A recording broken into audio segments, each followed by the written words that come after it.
La ilaha illallah, la But the reality is that always a huge process that takes a lot of time, which comes to the small things that the Imam is mentioning to us.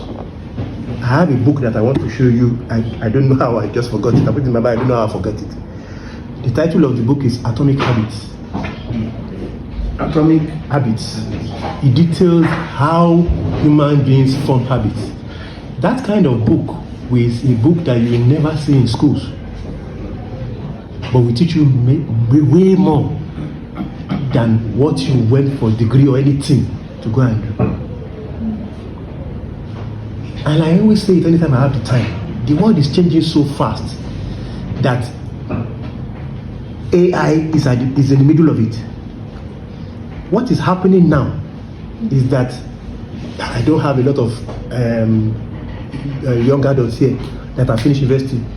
The jobs are not there anymore. The jobs that are, as we know it, are not just available again, but there are some new jobs that are coming up.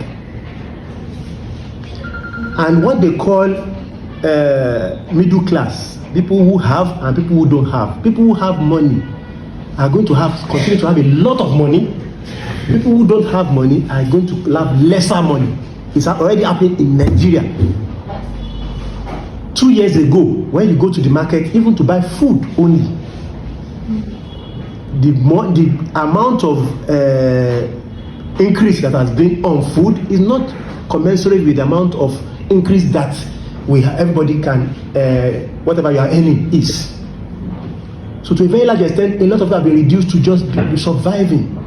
But like I said, as the world is getting much more difficult, it's getting easier for some people. And it's about the small things they know and they do.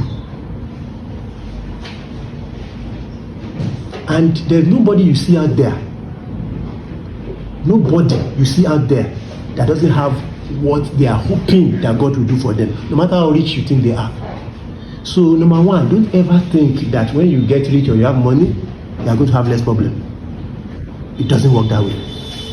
But for you to be successful as a Muslim, it all comes back to the small things you do, like Imam has mentioned.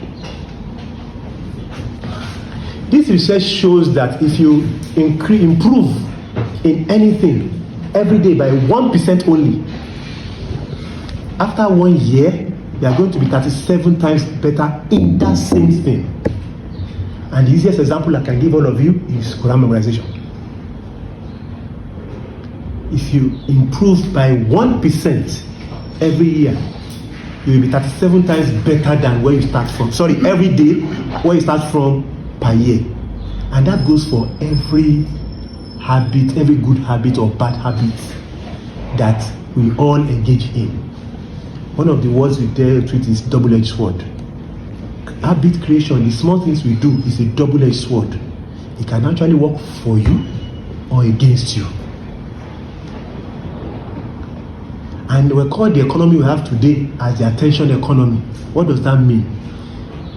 All these phones you have, they are built to take away your attention.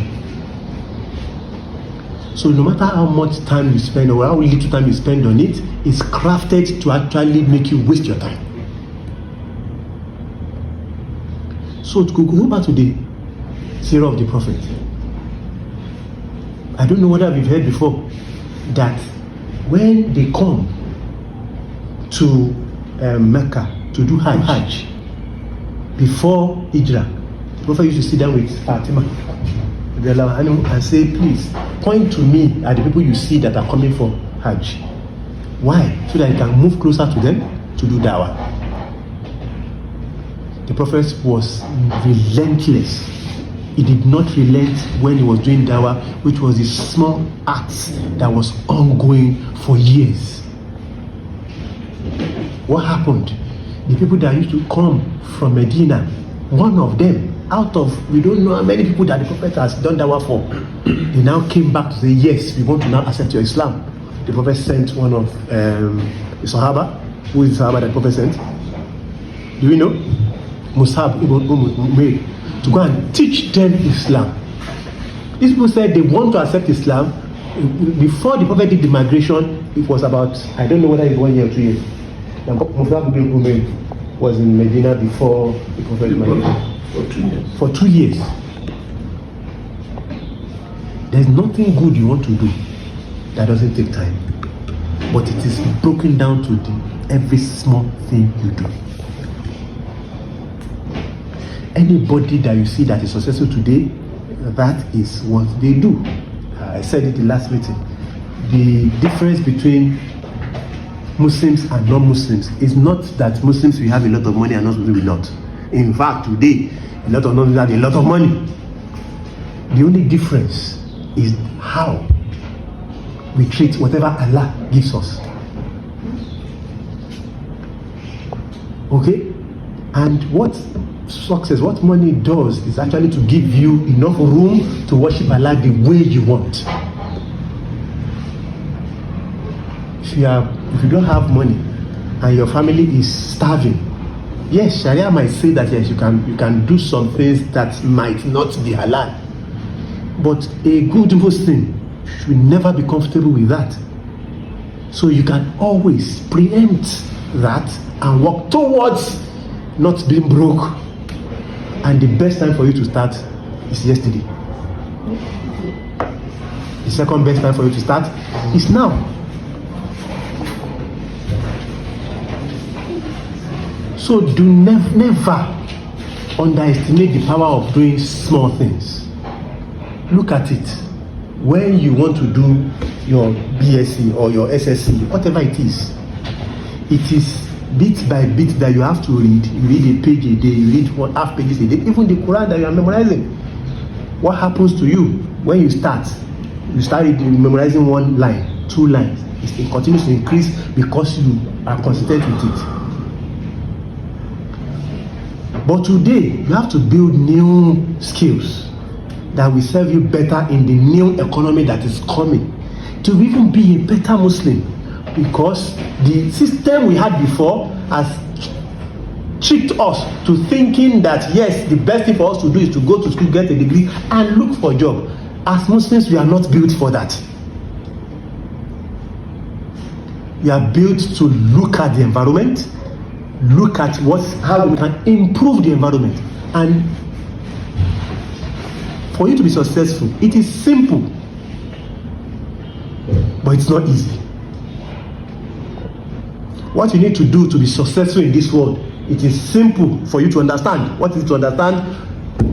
Move away from haram, do as much halal. That's simple to us to understand, but that is not easy. Why? Because Satan is always around to make sure that you don't do that. So why won't you do that? It is for you to be conscious of all the steps you take in any way. One of the easiest way Satan gets me and you is to make uneasy.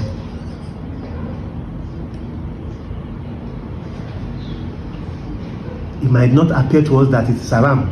It's not haram when you sleep at home or when you stand at home. It might not sound like that, but the easiest way is when you are doing that. And when you are bored, you remember you have a phone. Oh, there's internet on the phone. Okay, let me start binging. Okay, I'm not even looking at anything haram, right? Okay.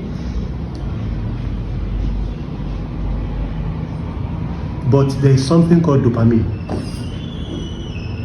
which pushes all of us on what the things we want to do.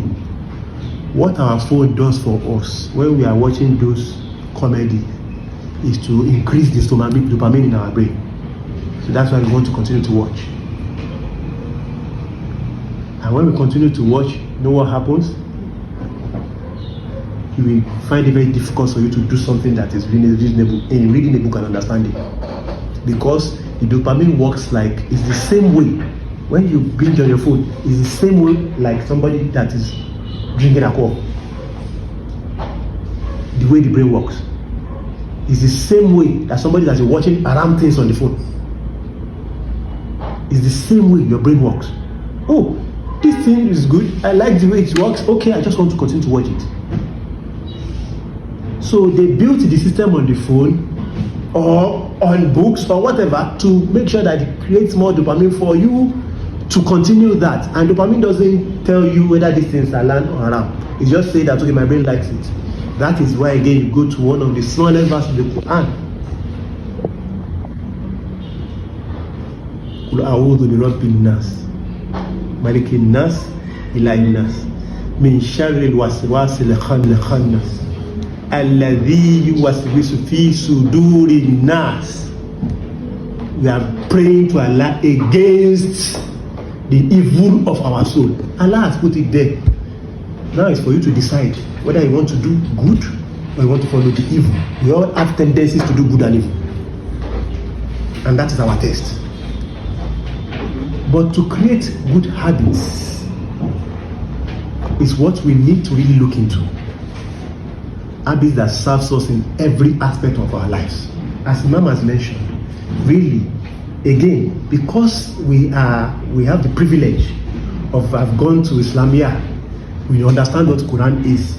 Shaitan will come back, and Shaitan has said, promised again that he's going to match us where we are. So he's going to match us on that. So one of the easiest things it does for us is that, okay, I'm better than a lot of people. You don't even know how to read the Quran. I have memorized the Quran. It's a trick. Because Allah is going to the same question Allah is going to ask you that you have memorized the Quran. It's not the same He's going to ask for the people that have not. One of the greatest skill of Shaitan is for you to compare yourself. And the moment you start doing that, that is the easiest way Shaitan start dragging you to you and me to hellfire. How? You don't know. Somebody that has not memorized Quran, you don't know whether الذي بينك وبينه عداوة كأنه ولي حميم وما يلقاها إلا الذين صبروا وما يلقاها إلا ذو حظ عظيم. Allah is saying that. Allah is saying that لا تستوي الحسنات ولا السيئات. good and evil are not the same. Exactly. Somebody does bad to you. What should you do? Return it with good. That is not an easy thing to do. Allah said that perhaps the person is going to return good for you. And he finished that verse with what? Allah is always the people who are patient. One of the greatest gifts you can give yourself is patience. And patience in Islam is an active verb, not a passive verb. Patience is not, okay, I'm sitting down, I'm just looking. No. That is why, that's meaning of patience, but that's not the meaning of sabr. Sabr means a lot more than patience. You are active in the fact that yes, something you should not do, you are moving away from it, but you are actively engaging yourself in moving away from it. You are not just staying in one place. This haram, I'm not going to do it, but how are you walking directly towards Allah? It goes back to the small things that we do every day. So it's very, very important for you to look at the things you do. What comes before the small things is purpose. What do you want to be? What do you want to achieve for yourself? That should be number one. And after that, you should build habits that you work on every single day. And the more you work on it, the more you get closer to it. If you have achieved anything in this world, that is how you did it. If you have achieved anything that is meaningful, that will serve you, that is how you did it. So if you really want to be patient, because you know why that patience is very important for us as Muslims, because Allah did not give everybody all the skills you need in the beginning. You need to be patient to build some of it yourself.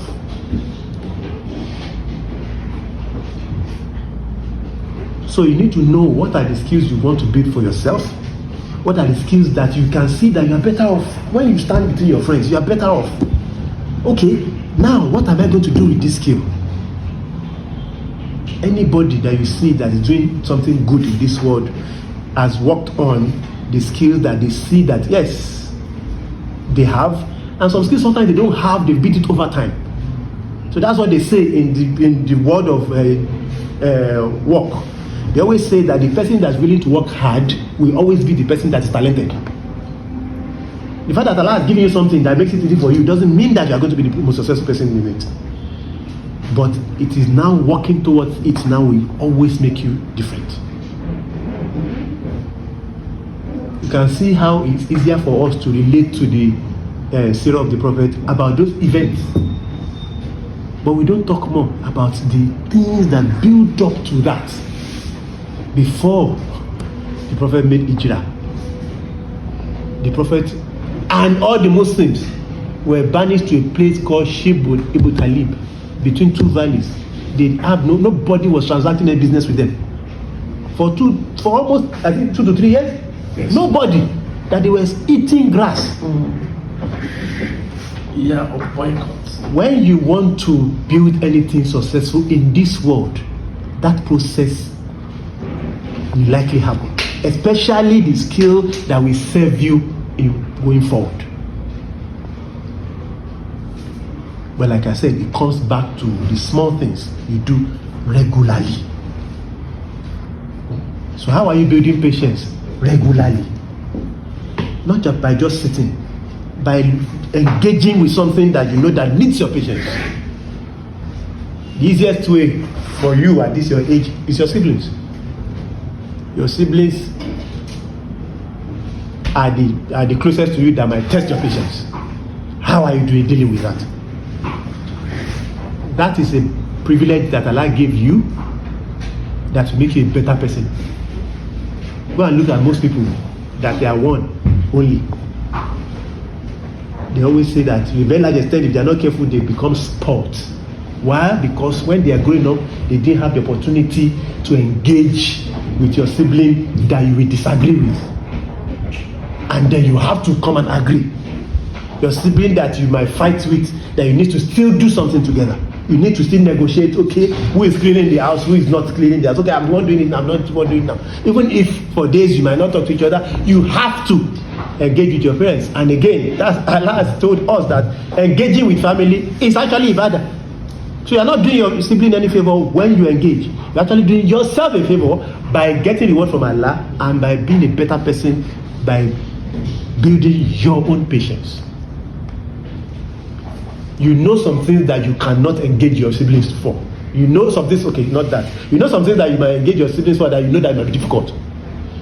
Why? Because you have tried many things. And even vice versa. If you want your siblings to do something, for example, now, you know there's a way that when you say it like this, they will not, that it will be much more difficult. I'm saying it on their level, but it's always everywhere. In marriages, it's like that. And that is why marriage too is a blessing from Allah. Why is it a blessing? Because it's not going to be easy.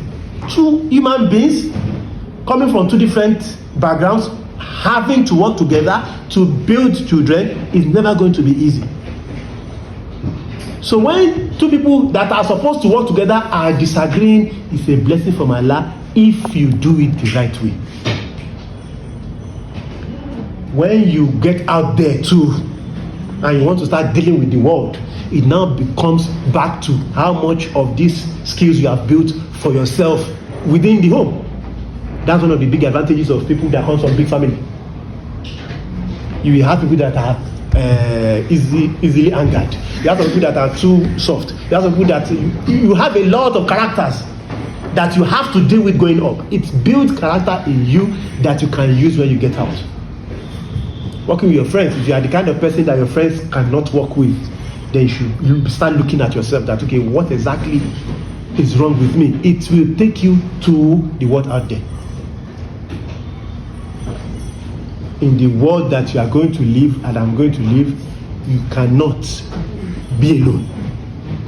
In as much as the internet might be telling you that yes, you can be alone, you can work online and get all the money and work alone, you are not built for that. You have to still deal with human beings. And for you to get the best of human beings, you have to know how to deal with human beings. And how do you do that? You have to engage with human beings. Sometimes people you don't like. Sometimes people that doesn't just resonate with you. Why? You as Muslims and me as Muslims, we should always see that as what? As our own ibadah. Because when you do that with patience, like the verse has said, it makes you a better human being in this world. It makes you a better human being in actually following what is Allah and moving away from what is haram. Because look at it. Look at all the things that Allah said we should do. How many of them does not involve human beings? When you get out there and you really want to be a successful human being, you will work with people that are going to be difficult.